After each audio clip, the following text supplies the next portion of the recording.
We have come to you at a very difficult time in the history of our country. We are visiting the National Assembly because of its unique position in our Constitution. The democratic system we run in our country rests on three arms of government. Of these three arms, the other two function in accordance with laws made by this arm. This arm characterizes democracy, because in a military government, you would have both the judiciary and the executive. But it is only in a democratic government that you have a parliament. The parliament is a microcosm of the people, because every section of the country has, by adult suffrage, delegated its voice to this parliament. So we believe that by visiting you today, we are coming to speak to the conscience of our country. We ask that this discussion today be as frank as possible, because in situations like this, unless the National Assembly rises like one man with a conscience, a commitment, and a patriotism to unveil the facade of partisan politics and partisan advantages and face the real issues of the nation, will stand on the edge of a precipice. We have come to you, sir, at a time when our economic stability is in serious danger. Today, our international debt is extremely high, perhaps one of the highest judged by the IMF for countries with our GDP. Our domestic debt is high and growing by the day. Our subsidy indebtedness is something that has defied solution and transparency in disclosure. Our youth despair is gargantuan. The federating units in this country, in the unitary system that we call a federal government, are surviving with great difficulty. The federal government has made bailouts just to sustain recurrent expenditure of our state governments. Many of the important units of great growth in our country, namely industrial concerns, are either not producing at all or producing short of installed capacity. Job creation is low. Despondency stares us in the face. Political instabilities have compounded this, Mr. President. At no time except during the Nigerian Civil War have people been killed in the rate in which they are being killed today in Nigeria. In 1 year, we have recorded more than 1,000 killings.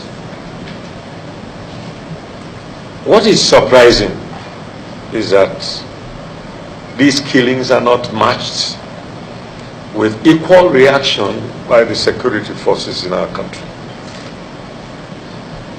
There is a resultant lack of confidence in the institutions of government, especially the institutions that are responsible for law and order.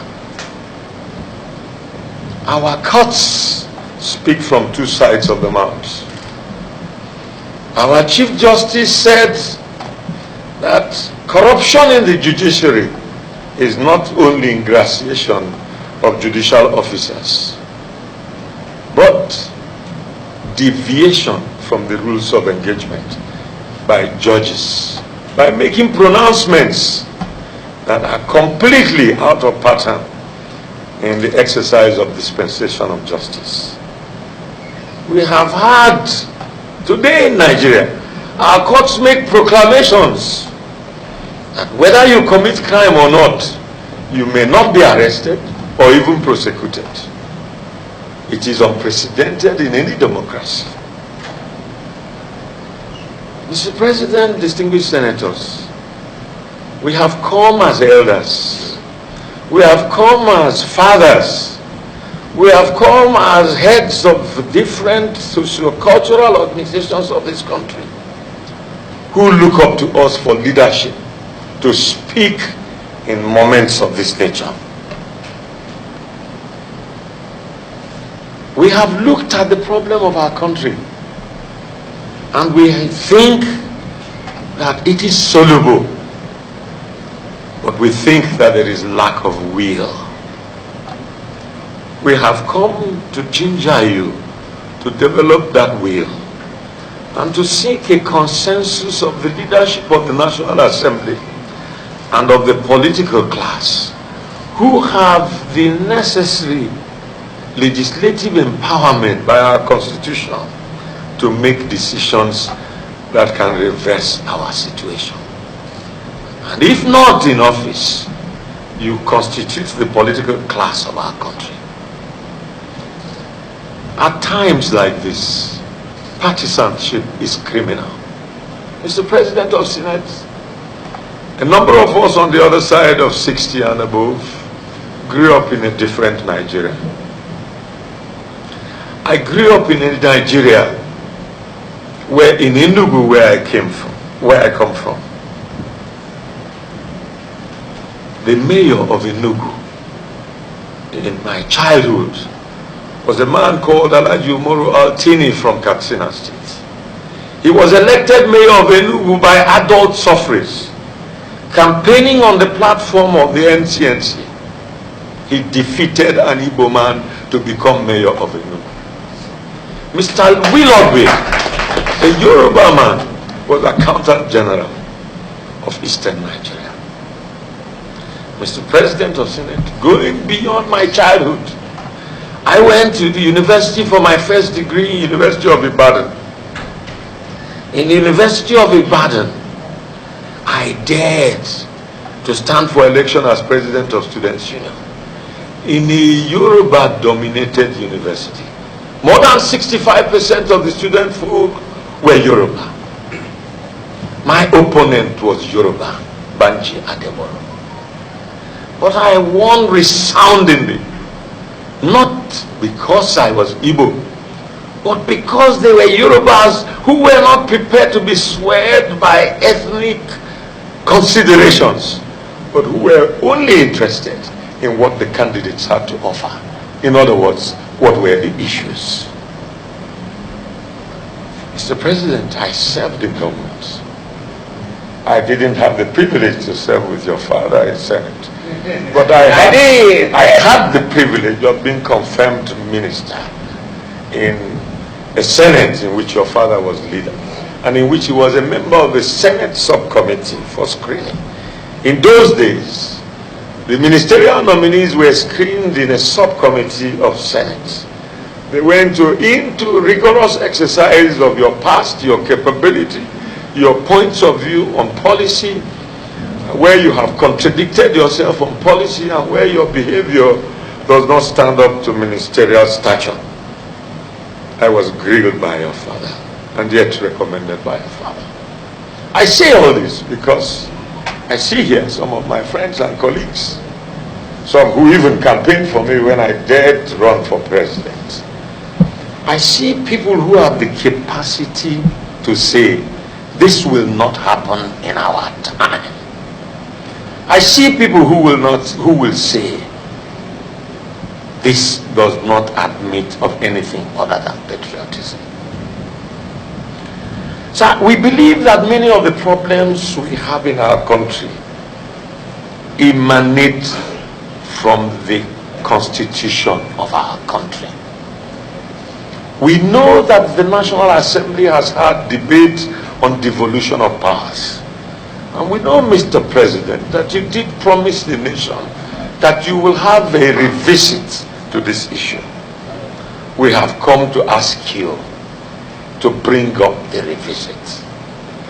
We consider it urgent and inevitable Because we believe that all the problems we have today in Nigeria emanate from the fact that our constitution is not ripe for a country constituted by people of diverse culture, diverse religion, diverse political persuasions as our country. Many other countries with our characteristics have emerged great, greater. Some have taken the seedlings of their greatness from our own dear country. But we have been kept down by the kind of constitution we run. We have watched the helplessness of the National Assembly, where members of the executive even refuse your invitation to come and make explanations before them, contrary to the provisions of the Constitution. We have found the helplessness of the Senate when you can be invaded in spite of the security adornment in this place, controlled by the executive, and the seat of the Senate president is almost invaded, but for the personal security of the aides of its leadership.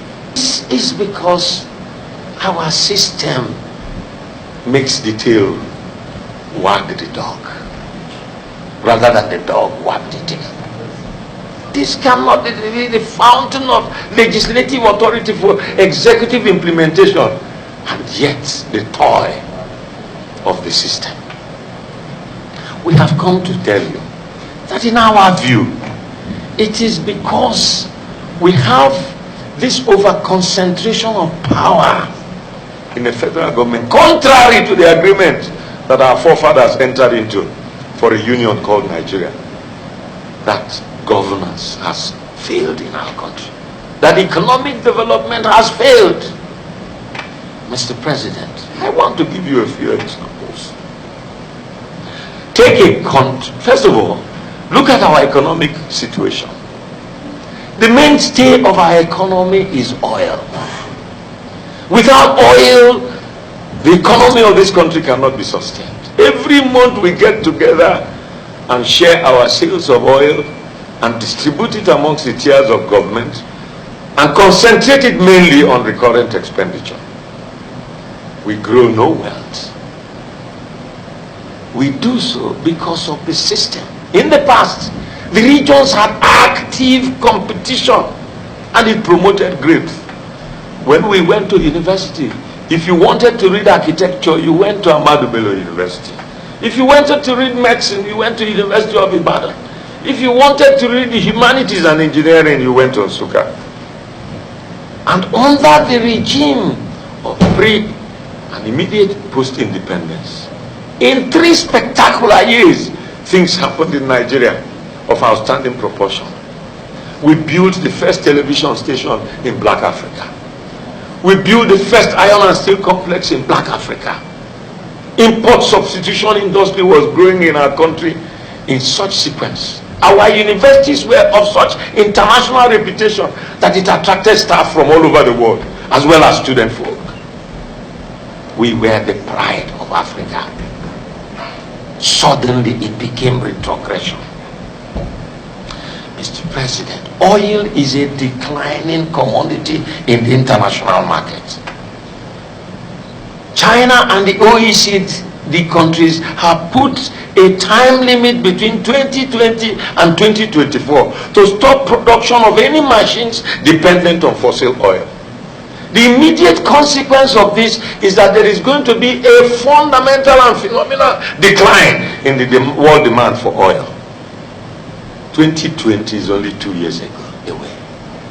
What is the sense of urgency around our country about how to cope with this? We are only interested in the appurtenance of power, the sheer ego that I hold power and I can do what I like, not in what our children will be tomorrow.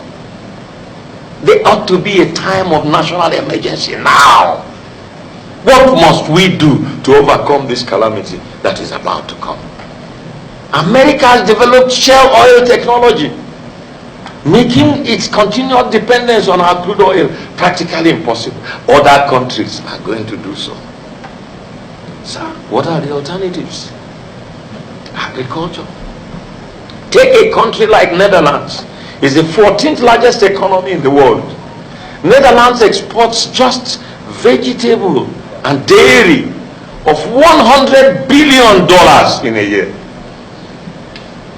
In the history of this country, our oil export has never attained such a level.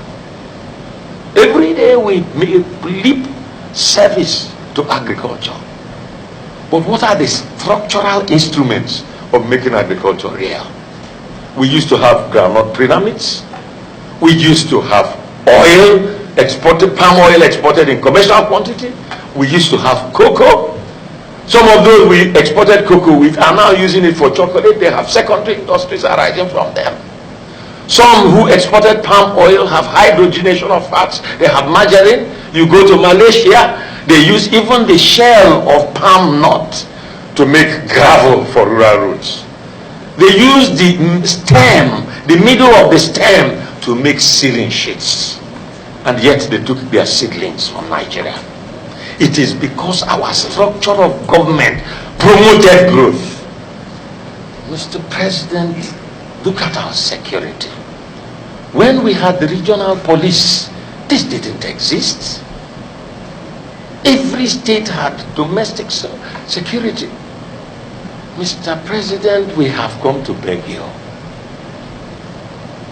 You know that sometimes history places one in a particular junction to change the order of things.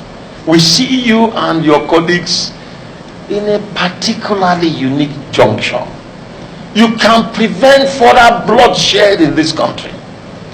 You can prevent further drift into our ethnic conclavities. I never knew that after I had won election on a Yoruba vote, I would ever be leader of Igbos. But I am leader of Igbos who want Igbos in a Nigeria with meaning and relevance to national unity. Mr. President, we want you to revisit devolution of power. Because if we have this restructuring and we limit people to minding domestic affairs and we encourage competition between various areas of the country, production will increase, standards will increase, security will increase, mutual respect for each other will increase, friendliness will be encouraged. We want a restructured Nigeria.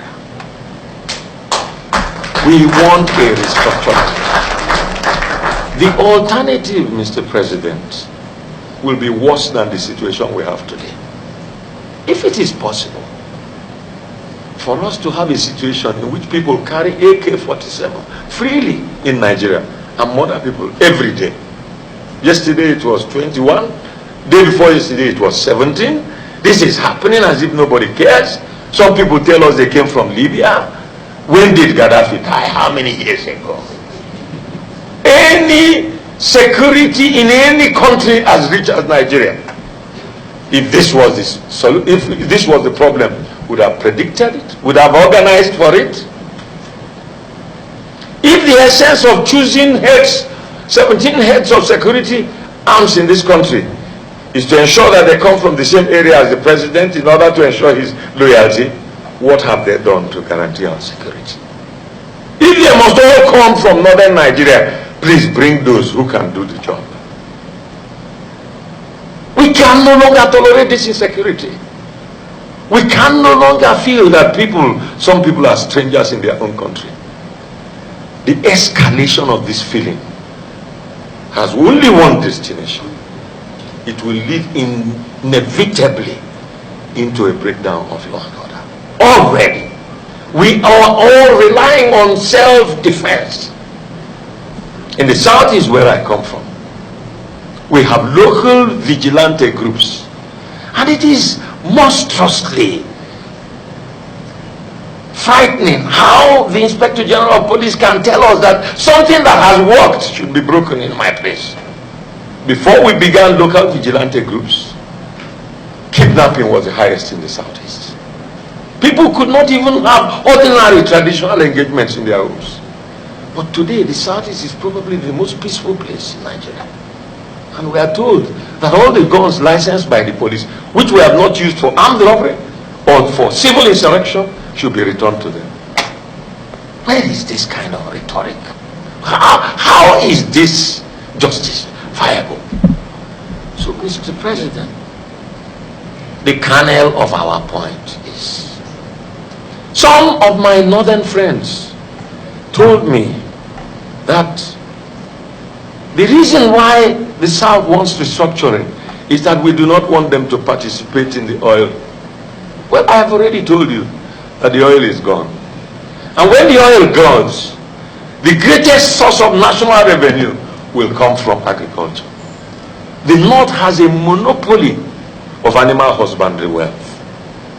The North has a monopoly of vegetables. The North has a monopoly of dairy. The challenge is that national attention has not been given to the development of it for export potential. The North could virtually finance the whole federation if we give priority to that. So we've not come to make an ethnic representation. We've come to make a patriotic representation. If this does not happen, we have no alternative but to sink the non-dignitaries of our country. And God forbid that this should happen.